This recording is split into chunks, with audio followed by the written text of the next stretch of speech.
Hey guys, Rob and George here with you, aka VHS82 apostrophe. A bit psyched and stoked for today as I am kind of doing some of these reviews a little quick as I am seeing Evil Dead Rise later and I cannot wait. That is going to be really fun, I think. But episode 44, the Lambda Factor, first airs December 23rd, 76. Charles, another one by Charles Crichton.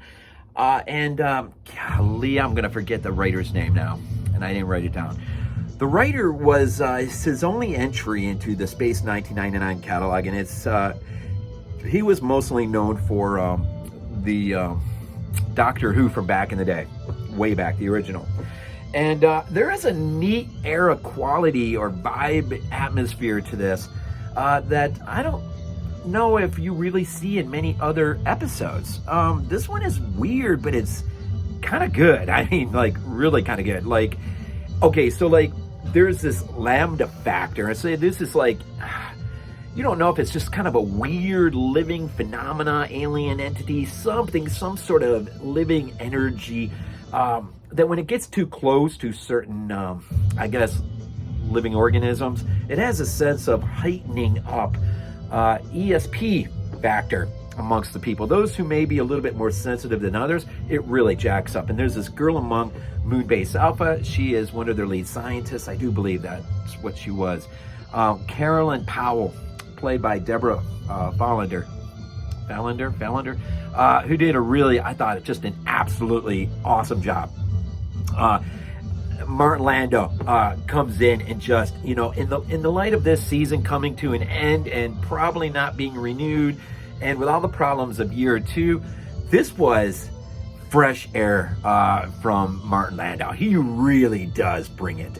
This is much about him as it is about Carolyn Powell, and she is the one who is most sensitive to ESP, telekinetic abilities, manipulating others to do what she wants. And so really the core and thrust of this is this sort of presence, if you will, sort of like a magnet, right, is drawn to her. And so she has it for this one guy who is already married, or, you know, he was engaged to be married, and she is able to, well, she kills his fiance. And he falls into her arms, but then as things would have it, she turns on him, ultimately kills him, and then just, man, she wants total control of Moonbase Alpha. Now, this Lambda effect has had the weird effect of causing a lot of people to do really weird things. And so it sets up this interesting vibe, right? Martin, or Koenig's issue is he's haunted, and now this comes from an early episode, which is really cool, but there was an accident where he had to leave a couple behind an incurable disease that could spread, and so he does what he has to do and he leaves them while they die. So he's haunted by their visions. Now I have to say, man, this is what, 76? You know, by 79 into 80 to 82, we're of course going to get Lucio Fulci's Gates of Hell trilogy. And I'm not really trying to connect anything really here, other than to say, as a big of a fan as I am of Lucio Fulci, I'm telling you, man, at the beginning of this, in the initial kill scene, the first girl who's killed, it is like a psychic storm that just unleashes itself on her, and this unseen force.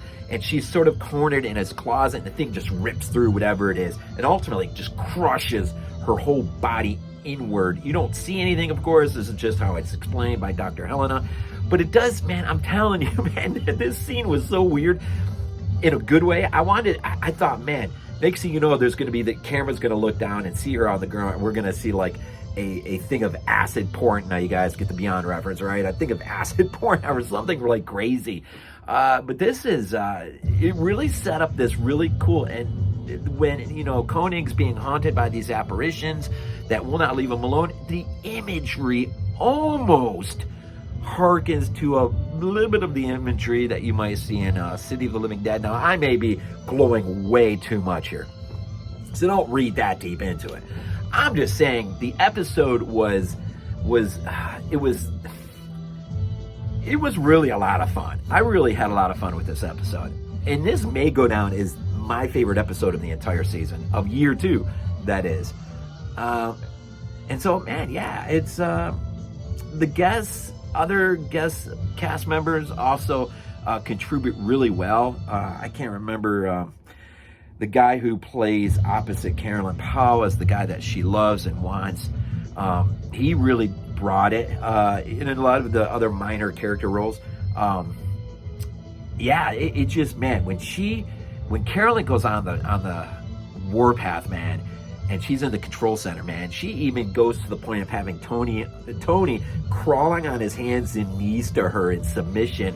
She'll even force Maya to turn herself into a caterpillar and puts her foot over as though she is just going to crush her. I mean, it's just got this weird imagery. Now, she doesn't, but it's got this weird imagery, man. It's just got this weird, and maybe what I'm reading into, because I never really got into the old Doctor Who's, but maybe that's the quality that this writer brought into here, was some of the things that he might have been known for in that series, which is really cool.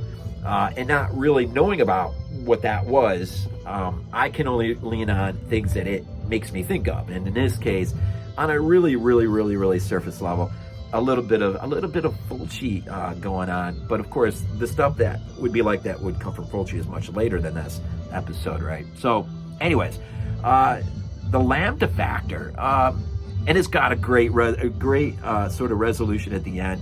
The great finale or conflict between Koenig and Carolyn Powell is great. Yeah, just it's a lot of fun, man. It was just this episode was a lot of fun. Really dug it. I don't know what else to say about it.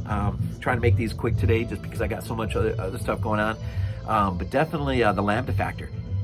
Charles Crichton could possibly be, and Koenig. When I say, man, his reaction to those apparitions that are haunting him is really good, man. We see him do some things that normally probably you would never see a main character like him. Think a la Kirk or something like that. You would never see do some of the things he does on screen, which it makes it really sort of refreshing. Fun episode for sure. Lambda Factor, check it out if you haven't. And remember, I would imagine you can probably buy these by the episode on through Amazon Prime. I haven't checked, but I would imagine. Remember Shout Factory, always keep an eye out on this wonderful set that they put out. And of course, Jonathan Mehr's great reference guide to Space 1999, which is really fabulous. Evil Dead Rise, about 5 o'clock today. Cannot wait. I'll be dropping a video probably either tonight or tomorrow. First reaction, spoiler free. Try to make it spoiler free. We'll see how it goes. Anyways, as always, go Bills.